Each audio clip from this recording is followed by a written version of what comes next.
মুভির শুরুতেই আমরা জনকে দেখি যে তার ডিগ্রি কমপ্লিট করার জন্য আমেরিকা থেকে প্যারিসে এসেছে। একদিন জন যখন মুভি দেখতে যায় তখন সেখানে সারা নামের একটি মেয়ের সাথে তার দেখা হয়। জনকে দেখে সারা বলে, আমি তোমাকে আগেও দেখেছি, তুমি মাঝে মাঝে এখানে মুভি দেখতে আসো। এটা শুনে জন বলে, আমি কিছুদিন আগেই আমেরিকা থেকে এসেছি, এখানে আমার কোনো বন্ধু নেই, এই জন্য আমি একাই মুভিজ দেখতে আসি। এটা শুনে সারা জনকে তার ভাই লিওর সাথে পরিচয় করায়। এরপর তারা তিনজন বসে কথা বলতে শুরু করে, কিন্তু তখনই সেখানে মারামারি শুরু হয়ে যায় এবং পুলিশও চলে আসে। তাই তারা তিনজন এখান থেকে পালিয়ে যায়। জন এদের সাথে কথা বলে অনেক খুশি হয়, কারণ তার দুটি নতুন বন্ধু হয়েছিল। ঘরে এসে জন বই নিয়ে পড়তে বসে, কিন্তু যখন থেকে সে সারাকে দেখেছে সে তার কথাই চিন্তা করছে। পরের দিন সকালে জনের কাছে লিওর ফোন আসে। লিও তাকে রাত্রের খাবারের জন্য ইনভাইট করে। এরপর জন রাত্রে লিওর বাড়িতে চলে আসে। এখানে সারা তার মা বাবার সাথে জনের পরিচয় করিয়ে দেয়। খাবার খাবার সময় লিওর বাবা জনের সাথে অনেক কথা বলে, কিন্তু জনের সব ধ্যান শুধু সারার দিকে ছিল। খাবার খাওয়ার পরে লিওর বাবা জনকে তাদের বাড়িতে থাকতে বলে। পরের দিন সকালে লিওর মা বাবা কোনো কাজে কিছুদিনের জন্য দেশের বাইরে যায় এবং ঘরে একটি চেক ছেড়ে যায় যেন তারা এনজয় করতে পারে। তাদের যাওয়ার পরে জন বলে, এবার আমাকেও যেতে হবে, কিন্তু তারা দুজন তাকে যেতে দেয় না। এরপর সারা জনকে কিস করে, সঙ্গে তার ভাইকেও কিস করে নিজের রুমে চলে যায়। এটা দেখে জন অবাক হয়ে যায়। এরপর লিও জনকে তার রুম দেখায়। জন যখন রাত্রে বাথরুমের জন্য বের হয় সে তখন সারা এবং লিওকে দেখে নিজের চোখে বিশ্বাস করতে পারে না, কারণ তারা দুজন কাপড় না পরে একসাথে ঘুমিয়েছিল। তারা দুজনকে দেখে জন আর কিছু ভাবতে পারে না, কারণ তারা দুজন ভাই বোন ছিল। জন সারাকে ভালোবাসতে শুরু করেছিল, কিন্তু তারা দুজনকে দেখার পর তাকে অনেক খারাপ লাগে। সে এইসব বিষয়ে আর চিন্তা না করে চুপচাপ রুমে গিয়ে ঘুমিয়ে যায়। পরের দিন সকালে সারা জনকে ঘুম থেকে উঠাতে আসে এবং তার উপরে উঠে তাকে কিস করতে শুরু করে। এটাতে জন একটু লজ্জিত হয়ে যায়, কারণ সে কোনো কাপড় না পরে ঘুমিয়েছিল।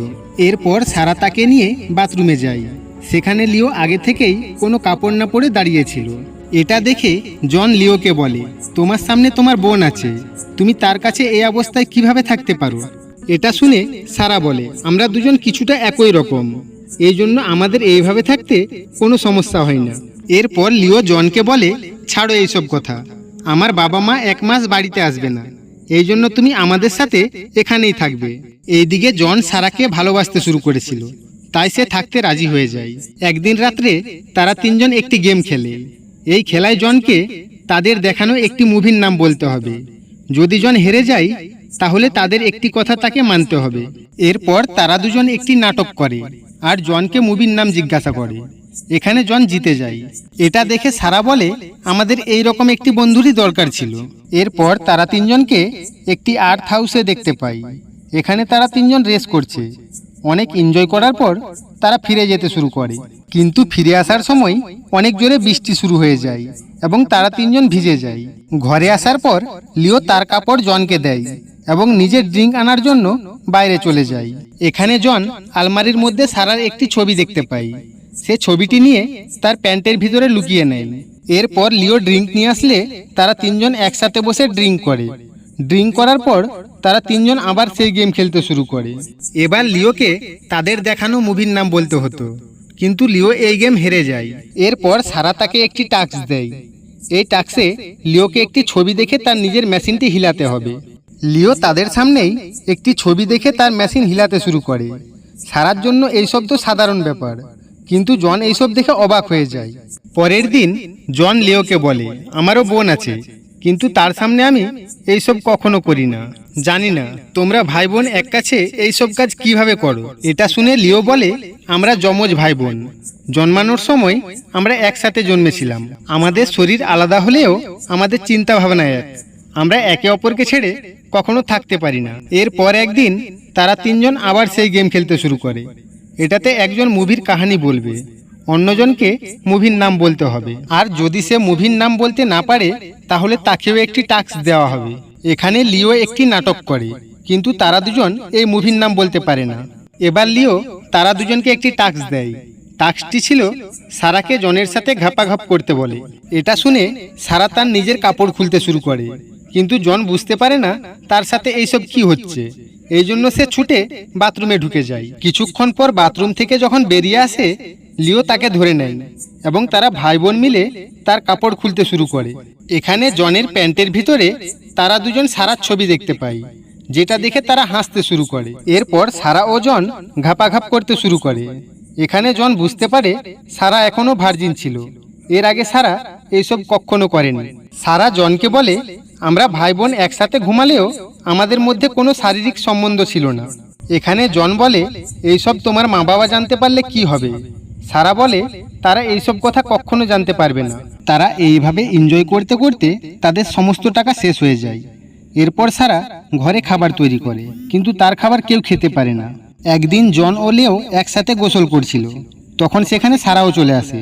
সেও তাদের সাথে গোসল করতে শুরু করে। এখানে সারা জনকে বলে, তুমি যে আমাকে ভালোবাসো তার প্রমাণ দেখাতে হবে। এটা বলে তারা দুজন জনের নিচের চুল কাটতে শুরু করে, কিন্তু জনকে এইসব একটুও ভালো লাগে না।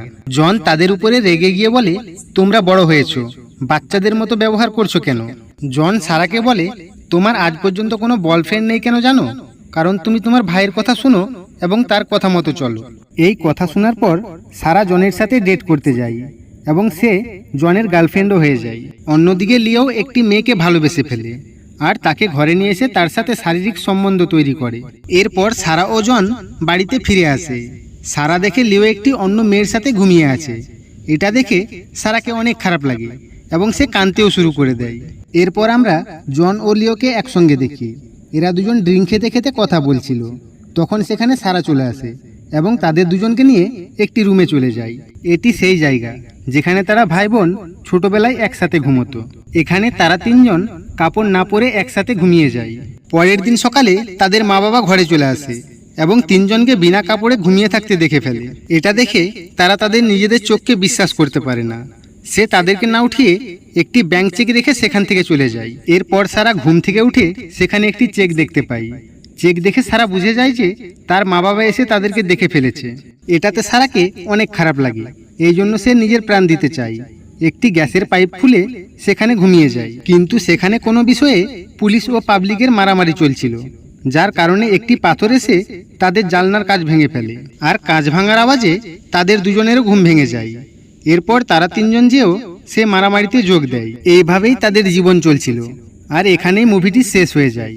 বন্ধুরা, ভিডিওটি কেমন লেগেছে তা অবশ্যই কমেন্টে বলবেন। সাথে একটি লাইক দিয়ে চ্যানেলটিকে সাবস্ক্রাইব করে নেবেন।